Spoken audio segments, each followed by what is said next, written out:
In a quiet town at the edge of the sea, there lived a painter named Elias. He was known for creating skies that looked alive, sunsets that bled into oceans, and stars that seemed to hum softly in the dark. But Elias had a secret. He had never seen the moon. As a child, he had gone blind one night when a strange light filled the sky. The doctors said it was an accident, but he always believed it was something else. A call from the heavens that had taken his sight, but left him with visions. Every night, Elias sat near his open window, painting from what he felt, not what he saw. His colors came from dreams, silver winds, golden tears, and whispers that brushed his soul. Then one evening, when the sea was whispering softly, he heard a voice. "You still remember the moon, don't you?" Elias froze. The voice was gentle, like a song carried by wind. He turned toward it and felt warmth, as if moonlight itself had entered his room. "Who are you?" he whispered. "I am what you lost," the voice said. "I am the moon you painted from memory."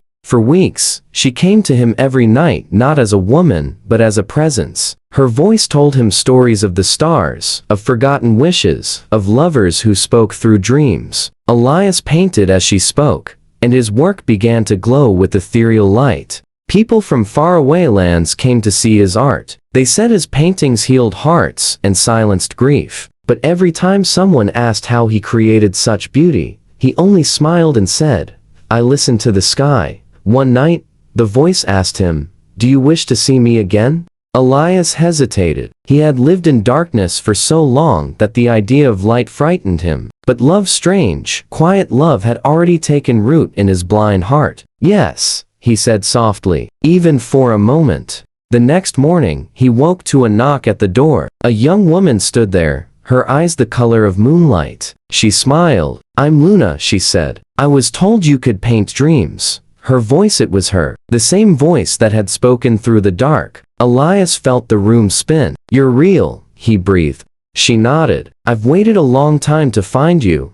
From that day, Luna became his muse. She described the world he couldn't see, the shimmer of waves, the silver in clouds, the sadness in rain. Elias painted them all. Every brushstroke felt like a heartbeat shared. But the closer they grew, the stranger things became. Luna never ate, never slept. Sometimes, she disappeared for days, returning only when the moon was full. And when he touched her hand, her skin felt cool like moonlight itself. One night, he followed her to the shore. She stood barefoot in the tide, glowing faintly under the moon. "You shouldn't be here," she said, her voice trembling. "Tell me who you are," he pleaded. She looked at him with sorrow. "I am what you painted years ago. When you lost your sight, your tears reached the heavens. I was born from that grief, a wish made real. But wishes cannot stay forever." Elias fell to his knees. "Then let me paint you one last time so you'll never fade."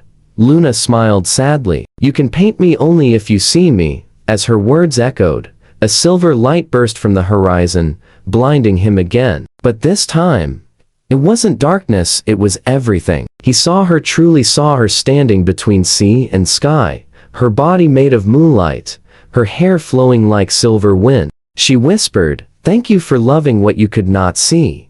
Then, like mist, she vanished. Elias collapsed on the sand, tears falling like pearls. The moon above glowed brighter than ever before, and for the first time, he understood he had painted not what the world looked like, but what love felt like. Years passed. His paintings became legends. People said his art carried a strange warmth, as if moonlight lived within the paint. Before his death, he finished one final masterpiece, a canvas that shimmered even in darkness. It showed a woman walking into the sea, her hand raised toward the moon. On the back of the painting, he wrote only 6 words.